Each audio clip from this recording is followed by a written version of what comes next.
Well, happy Wednesday, everybody. Happy Wednesday. What is going on? How are we doing today? You're live with Ro, live with Ro, live with Ro, live with Ro, live with Ro, live with Ro. Wednesdays live with Ro. Happy Wednesday. Hope all is well with everybody. Your girl is tired, but I try my best to keep my commitment. So here I is, and here I am on this wonderful Wednesday evening. What's good? How's everybody doing? Give you guys a few minutes to hop on.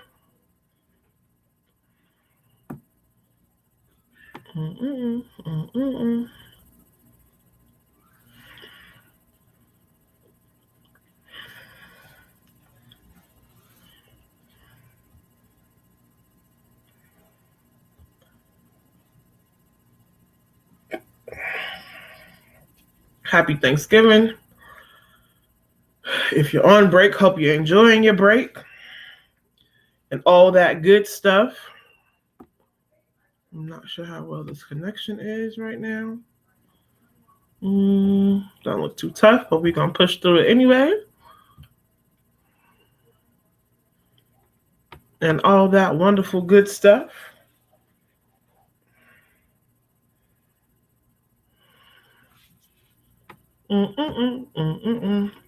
Good evening, good evening, good evening. Say hello. Let me know you are there. Let me know you are.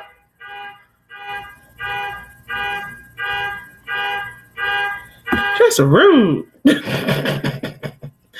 Let me know you're watching. Jeez. So, happy Wednesday. Hope everybody's well. Like I said, I'm tired. Gearing up for this weekend. It's the conclusion of the Apple's 18th church anniversary. So Friday night we will be in the building with Pastor Griffin. Saturday night will be Pastor PD's birthday celebration with the world renowned, however you want to say it, Ernest Pugh. He's coming to worship with us. Tickets are on Eventbrite. Go to Eventbrite, search Ernest Pugh, Phoenix. Any combination of that, it should come up for you. Please purchase your tickets so you can come and worship and celebrate the apostle with us. Sunday, we will be in the building at 10 a.m. sharp with Pastor Larry Robinson. And at 6 p.m., the conclusion of the matter, we will be celebrating with Apostle Earl Newton will be celebrating with us. So we are definitely excited about this weekend. I'm tired already.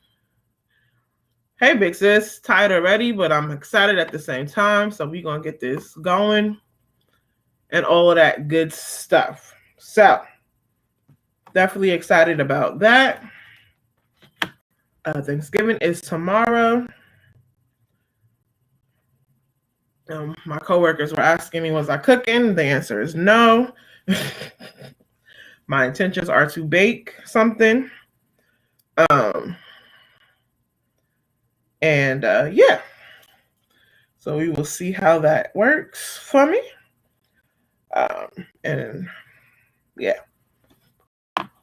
So yesterday I kind of went on a posting tangent on Facebook.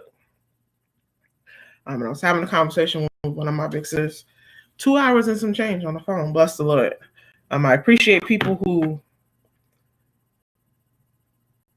take the time to listen and not just hear what you are saying. Sometimes you just got to get some stuff off your chest. So it's definitely a blessing to have those in your life who don't mind listening to you, who don't mind hearing what you have to say, hearing your heart. And the child her prophetic tapped in and stuff. And I'm like, sis, where'd I come from? No. But bless her heart and her ministry. I definitely appreciate her. But we were just having a conversation basically. One of the things I posted on Facebook yesterday was what happened to the standard. what happened to the standard that should be set when it comes to people in church and people in ministries nowadays? What happens to what the Bible tells us we should be doing and how we should be acting, how we should be behaving, and how we should be living our lives, and how what holiness actually looks like compared to what we think it should look like, and why it's hard to decipher the people of God versus those of the world, because sometimes we look just like them, and people look at us sideways and look at us like we crazy because we're supposed to be of God and doing things His way, and we're doing things just like everybody else. Has nothing to do with perfection. Has everything to do with striving to be more and more like Him and allowing the Word to be our standard. So we're doing things, should be doing things how He wants us to do things and not how we want to do things.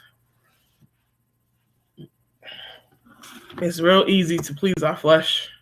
The hard thing is to be disciplined and be focused on what it is God wants us to do. Tangent 1. Anywho, I posted something else that said, I haven't been the same since I realized my worth. I no longer take discounts from my company. My time is valuable, and the love I have for me supersedes my desire to people please. Been there, done that, don't have time for it anymore. I am very particular with who I spend. I say this a lot, with who I spend my time with, who I'm on the phone with, who I'm texting. Everybody doesn't have access to my space. And in essence, it's me protecting myself from anything that can deter me from who I am and who I choose to be. I don't do well with being taken advantage of. At the point I am in my life, I notice it quickly and I fall back even faster. I love me too much to be stuck in any situation that isn't what God wants me to do. And if it's something God wants me to do, I have the authority to change the boundaries or change the setup of the situation so that I am safe and comfortable and all parties are safe and comfortable. My time is just, when you learn to value yourself and who you are and what you are, you learn how to value all parts of you. The good, the bad, the indifferent, whether that's your time, that's your talent, your money, your gifts, whatever it is. You learn to value all of that, not just pieces of you, but you learn to love all of you, and you stop giving of pieces of yourself away, right? Stop trying to, I no longer do the fitting, adapting to fit in with any, I just don't have time for it. I spent years doing that, spent years being stuck, trying to impress people who meant me no good. And for what? For me to be stuck, for me to be in my feelings, for me to be upset, bothered, all of that, right? So, let's see. What else did I put? I put boundaries are your friend because they really are. Just talking about that. Whether it's ministry, whether it's work, whether it's home, whatever it is. First thing I have posted, hey you, whoever's reading this or hearing this at that moment, you are not a doormat. Stop letting people who mean you no good walk all over you. I had to learn how to stand up for myself. I didn't know how at one point. I was just so used to people treating me however that I didn't say much. I was just so used to people treating me any old kind of way, but making sure I was able to get what I needed out of it. So if they treated me that way, I want such and such. So it's okay if they talk about me behind my back. I need such and such to get to such and such where it's okay if they only got me around because I'm good at something. It's okay. I'm accepted. I'm a part of something. No, absolutely not. I don't just mincing my words as I'm talking. But when do we stand up for ourselves? When do we say enough is enough? When do we say I love myself too much to allow anyone to take advantage of me, to allow anyone to use me? And granted, it took time. This is me getting to where I am right now is nothing that happened overnight. Me being where I am, confident-wise, integrity-wise, character-wise, is not something that just snapping my fingers, I'm here. No. This is something that took some time. It took some learning. It took some habit changing. It took some strength. It took some prayer. It took some accountability. It took me loving myself. It took others loving me, how I should be treated versus how I was being treated. Nobody's doormat. You're nobody's doormat. No one gets to walk all over you. I mean, if you're allowing them to, which is, in my case, I was allowing people to do that. And it wasn't until God tapped me on my shoulder, was like, yo, bro, pay attention to what's going on. I want you to actually pay attention and see what it is you're dealing with, how it's taking a toll on you, how it's making you feel, how it's turning things up, messing things up. You haven't set any boundaries. You haven't said no. You just out here letting stuff happen the way it happened. And I had to put my foot down. I'm like, nah, I can't take mess from you no more. Nah, I gotta set boundaries. I'm not taking care of myself how I should be. I can't keep going on like this. It's just, yeah. Just wasn't happening. I couldn't do it anymore. Couldn't take it anymore. Not going to stress myself out trying to fit in anywhere. I was made to be different. I'm unique in my own right. Made in the image of the Father. And trying to be like anybody else defeats the purpose of who I am in Him. I'm good. Y'all can have that. Nope, I'm good. I shared a post yesterday from Overseer Ernest Fitzhugh, and it said, the disconnect wasn't to cut off your resources. It was the cut off what was draining you. And I laughed when I shared it, and I put wow, and it makes sense because that makes a lot of sense. Sometimes God has to get you away from certain people because it's doing more damage to you than it is good. It's supposed to be a situation that should have been helping you get to where God wanted you to be. And at the end of the day, it was draining you. Like, it was almost as if you were put into a tub of leeches and they were just pulling all your energy out and just pulling everything out of you. And the pour back into you was kind of like you had me on a string, so to speak. And it was enough just to hold me there, not enough to sustain me, if that makes any sense. Kind of like a placeholder. So we're nobody's placeholders. Hear me, men and women of God. We're nobody's placeholders. We're nobody's doormats. Just because we're in ministry, just because we're in leadership, just because we are purpose and called to do things, doesn't mean that we can be treated any kind of way. Ministers and pastors and leaders and people in authority have feelings too. Now, we may show them a little bit differently, because at the end of the day, and let me put a disclaimer, I'm speaking from experience, I'm speaking from testimonial, but I'm not speaking of anything that is currently going on right now. So let me put that out there before I get an inbox or a phone call because somebody misinterpreted what I said. Please hear my tone. I think my teacher voice just came out. Let me make that clear. I've been in church all my life. Bless the Lord. So this is a conglomerate of, I'm going to be 36. Jesus. 36 years of seeing people and seeing things happen to different people and what I've been through and what others around me have been through. So take the disclaimer and run with it. Bless the Lord. But just because you're in leadership, just because you're in a position, just because you might be pastoring or you might be running a department somewhere doesn't mean you can just get treated any old kind of way. We have feelings too. We go through things too. Just because we're in the forefront doesn't mean we're not going through our own personal things in life. Life happens to us just like life happens to you. Extend grace to your leaders. Extend grace to those in leadership. Be mindful.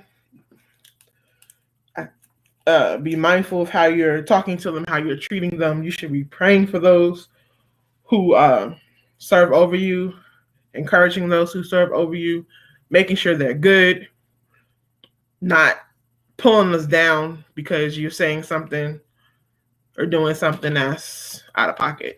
Hope that all makes sense and all that good stuff. This connection is but I'm gonna keep going.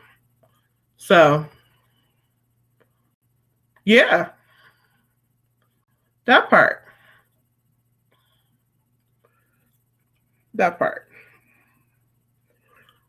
So yeah, it's Wednesday night once again. On tonight, I was glad to be able to sleep in for the Monday and Tuesday. And today, I think I did sleep in. I only worked part-time job this week. My kiddos are on Thanksgiving break.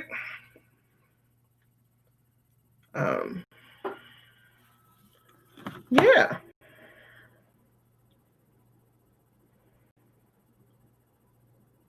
Please make sure you check on your loved ones. It is the holiday season.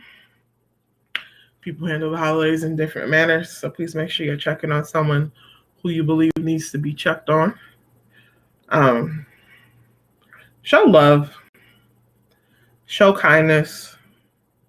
Treat others how you desire to be treated. And remember, your leaders are people too. Especially during this pandemic, they're doing the best they can to sustain what it is God gave them. And in the circumstances, it's been easy for some and not so easy for others. So, recapping. Remember who you are. You're not a doormat. You should not be allowing anyone to walk all over you. Setting boundaries is okay. Those who you serve with are people also. They have feelings. Keep that in mind when talking with them, to them, and about them. We may express it differently, but believe me, most of us know a lot more than we let on. I tell my girls all the time, just because I don't say anything doesn't mean I don't know about it. So be mindful of what we're doing, what we're saying. First thing I talked about was, where's the standard? Where has it gone? Why aren't we opposing it? What's really good?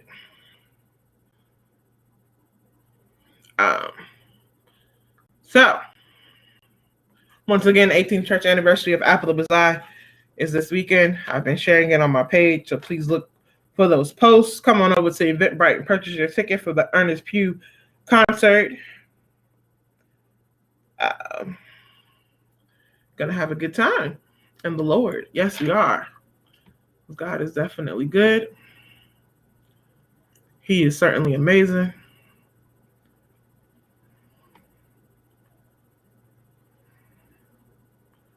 He is a blessing to all of us.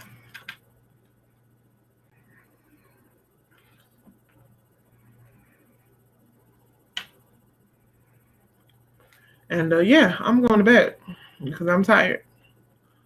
But I pray all is well with everyone. You need me, you know how to reach me. Be kind. Be considerate. And be a blessing. I pray y'all have a good night. Talk to you later. Bye.